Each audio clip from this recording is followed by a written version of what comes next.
नमस्कार दोस्तों, स्वागत है आपका आपके YouTube channel Anil Bisht Uttarakhandi GS में। आज देखिए, मैं इस वीडियो में सर्वनाम संबंधी 10 महत्वपूर्ण प्रश्नों को लेकर आया हूं। और ये 10 प्रश्न देखिए, उत्तराखंड के जो पहले एग्ज़ाम हुए हैं उनमें से हमेशा 1 या 2 प्रश्न इसके आए हुए हैं। तो देखिए, इन 10 प्रश्नों को आप नोट कर लीजिएगा और चैनल पर नए आए लोग चैनल को सब्सक्राइब कर दीजिएगा और बेल आइकन का बटन ज़रूर दबाइएगा ताकि मेरी आने वाली अगली वीडियो का नोटिफिकेशन आप तक समय से पहुंच सके। तो देखिए, आज हम बात करते हैं यानी कि सर्वनाम संबंधी 10 महत्वपूर्ण प्रश्नों की। तो पहला प्रश्न क्या है ये जानिए। देखिए दोस्तों, पहला हमारा प्रश्न है, सर्वनाम के भेद हैं, यानी कि सर्वनाम के कितने भेद होता है ये पूछा गया है प्रश्न में। देखिए, तो 4 ऑप्शन आपके सामने हैं।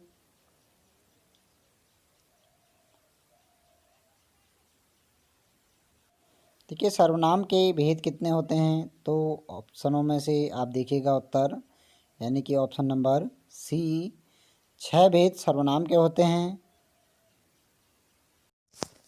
दूसरा हमारा प्रश्न है, देखिए, उसकी गाय 10 किलो दूध देती है, रेखांकित शब्द में सर्वनाम है।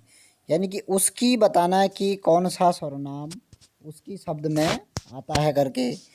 तो देखिएगा चारों ऑप्शन, और जिस किसी विद्यार्थी को भी यह वीडियो समझ में ना आ रही हो, देखिए वो मेरे जो सर्वनाम संबंधी वीडियो है उसको भली भांति देख लें, निश्चित ही ये सभी समझ में आपको आएगा। तो देखिए, जो इसका सही जवाब है यानी कि उसकी क्या होता है आपका अन्य पुरुष। देखिए, पुरुषवाचक सर्वनाम के 3 भेद होते हैं, तो उसके अंतर्गत अन्य पुरुष यानी कि तीसरे की जो बातें चलती है तो उसकी ही वो शब्द होता है। देखिए,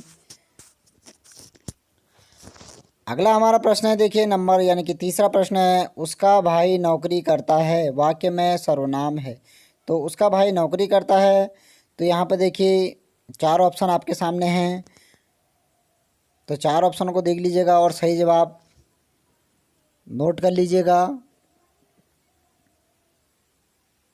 तो जो इसका देखिए सही जवाब है वो है ऑप्शन नंबर सी, यानी कि पुरुषवाचक उसका भाई।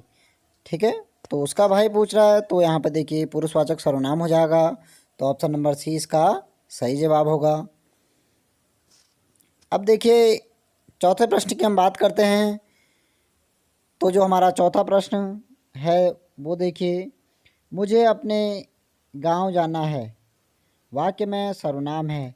यानी कि शब्द है मुझे अपने गांव जाना है, इस वाक्य में सर्वनाम बताना है। 4 ऑप्शन आपके सामने हैं। देखिए, 4 ऑप्शनों में से उत्तर देखिए इसका क्या होगा। तो चारों ऑप्शनों को भली भांति आप पढ़ लीजिएगा। तो जो इसका सही जवाब है वो भी यहाँ पे देखिए पुरुषवाचक, यानी कि ऑप्शन नंबर सी इसका सही उत्तर है। अगला प्रश्न देखिए हमारी स्क्रीन पे जल्द ही आने वाला है। तो देखिए, अगला जो प्रश्न हमारा वो इस प्रकार है, सर्वनाम जिसका प्रयोग एक वचन व बहुवचन दोनों में किया जा सके, ऐसा शब्द ऐसा सर्वनाम बताना है। देखिए, देखना है इन चारों में से कि जिसका प्रयोग एक वचन और बहुवचन दोनों में ही होगा। तो देखिए, 4 ऑप्शनों को भली भांति देखिएगा आप। तो जो इसका सही जवाब है वो है ऑप्शन नंबर सी, यानी कि जो।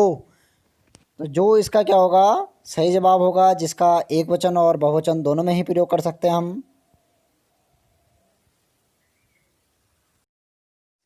प्रश्न नंबर 6 इस प्रकार है, देखिए, सर्वनाम जिसका व्यवहार एक वचन में नहीं होता है, यानी कि इन शब्दों में से ऐसा सर्वनाम बताना है जिसका प्रयोग हम एक वचन में नहीं करते हैं। देखिए, चारों ऑप्शन आप देख लीजिएगा और चारों ऑप्शनों में से सही जवाब सोचिएगा क्या होगा करके। तो देखिए, यानी कि इन जो 4 ऑप्शनों में जो सही जवाब है, यानी कि जिसका प्रयोग हम एक वचन में नहीं करते हैं, तो वो जो शब्द है वो देखिए ऑप्शन नंबर बी यानी कि आप शब्द ऐसा होता है जिसका हम प्रयोग एक वचन में नहीं कर सकते हैं। देखिए दोस्तों, सातवां हमारा प्रश्न है,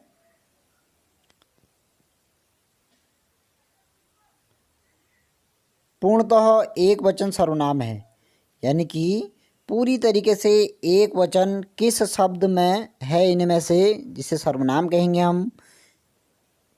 तो देखिए चार ऑप्शन में देखिएगा कि सही जवाब क्या होगा।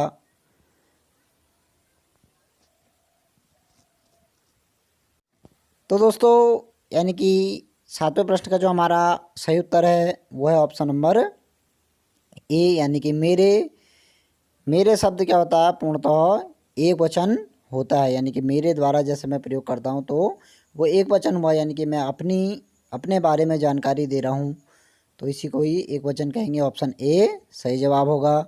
अगला हमारा प्रश्न यानी कि आठवां प्रश्न है, देखिए वह गाय चराने जाएगा वाक्य में सर्वनाम है, यानी कि वह गाय चराने जाएगा, तो इस शब्द के अंतर्गत देखिए सर्वनाम कौन सा है ये पूछा गया है। चार ऑप्शनों को आप भली भांति देख लीजिएगा और सही जवाब जानिएगा कि क्या होगा करके।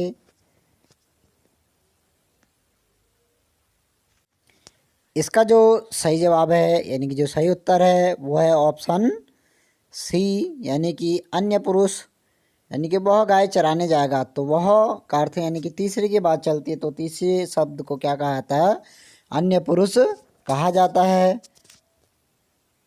देखिए दोस्तों अगला प्रश्न यानी कि नौवां प्रश्न जो हमारा है वो इस प्रकार है, यानी कि नौवां प्रश्न देखिए, कोई आ रहा है वाक्य में सर्वनाम है, तो कोई शब्द में कौन सा सर्वनाम है ये पूछा गया है। चार ऑप्शनों को आप देखिए भली भांति, और जो इसका सही जवाब है वो है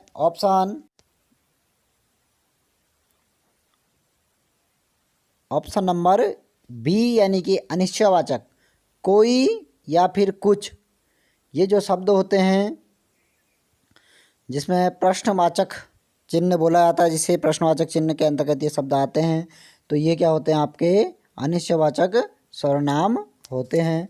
तो ऑप्शन बी इसका सही जवाब होगा।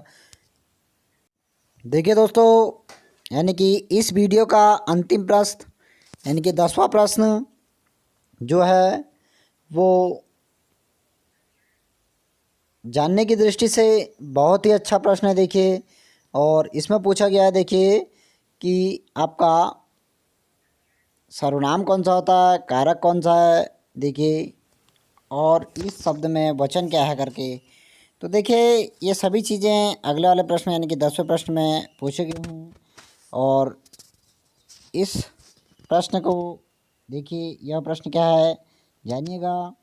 तो दोस्तों हमारा जो 10वां प्रश्न है वह सवशेष खाना खिलाएगा, वह सवशेष खाना खिलाएगा रेखांकित शब्द में सर्वनाम है, यानी कि सर्वनाम भी पूछा गया है, और देखिए ऑप्शनों के अंतर्गत उसमें कारक भी पूछा गया है, और देखिए उसमें वचन भी पूछा गया है।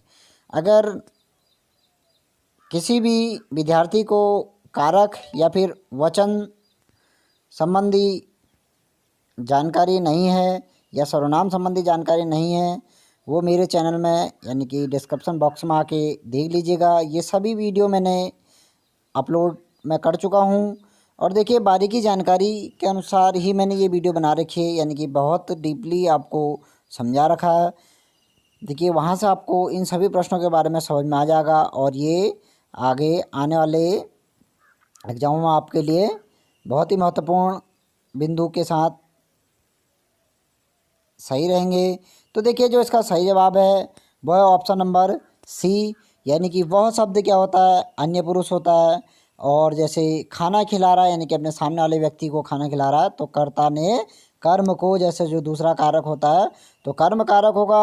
और वचन देखिए इस शब्द के अंतर्गत वचन एक वचन होगा, यानी कि वह अपनी बात कर रहा है, देखिए वह सवशेष खाना खिलाएगा, ठीक है, तो वो एक वचन शब्द है। वीडियो में शुरू से अंत तक बने रहने के लिए धन्यवाद। मिलते हैं अपनी अगली वीडियो में। देखिए तब तक के लिए जय हिंद, जय भारत, जय देवभूमि, जय उत्तराखंड।